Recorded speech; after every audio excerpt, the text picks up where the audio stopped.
नमस्कार। मु study smart तरफ आपण समस्त को स्वागत जनावुछि। आज मोर ये तृतीय वीडियो। ये वीडियो रे मु आपण मान को अधरपणा विषय किछि कहया पई चाहूछि। अधरपणा रो अर्थ कोन काहे की हुए। महाप्रभु जेतेबेले महाप्रभु जेतेबेले विजय करूथांती माउसी बाड़ी तो आड़कू रथ उपरे विजय करी जाती से समय रे जतबेले मंदिर रु बाहरु थांती सेतेबेले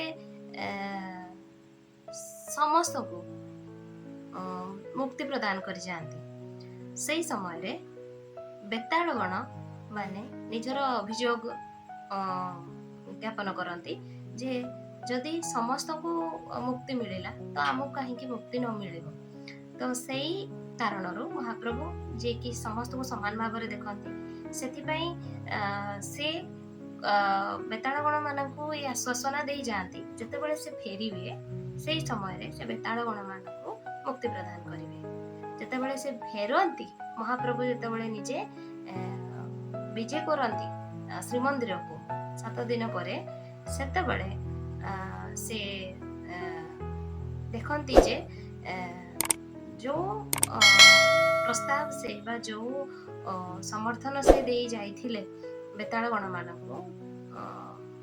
अतृप्त आत्मा मानक सेमानक प्रस्ताव बा सेमानकर मुक्ति पाई एई अधरपणार कार्यक्रम करा जाय थाए। एटा पौराणिक तत्व अनुसार जहाँ आम शुणी आसु आज जाए तो सेमानको तांको आत्मार संतुष्टि पाई तांको मुक्ति पाई ये अधरपणा करा जाय थाए। ये अधरपणा केवल सेई मान ही प्राप्त करती एटा ना कौनसी मानव पाई थाए ना कौनसी देवता गण पाई थाए। एटा केवल अतृप्त बेताल गण पाई थाए। जदि आपण माने देखिथिबे पुरी मंदिर जोठी रथ रुहे जोठी रथ को अटका जाय थाए से रास्ताटी 3 छकी थाए 3 छकी रे ही बेताल गण माने अपेक्षा करि थांती जे ये अधरपणा हबो आ से माने को पान करिवे आ तांको मुक्ति प्राप्ति हबो।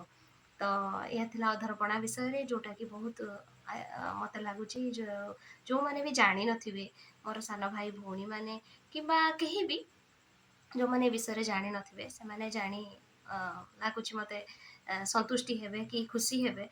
तो मोर ये प्रयास छोट प्रयास थिला जे ये अधरपणा विषय कहवाई। अधरपणा जेहेतु रथयात्रा समापन ही आसुची आज अधरपणा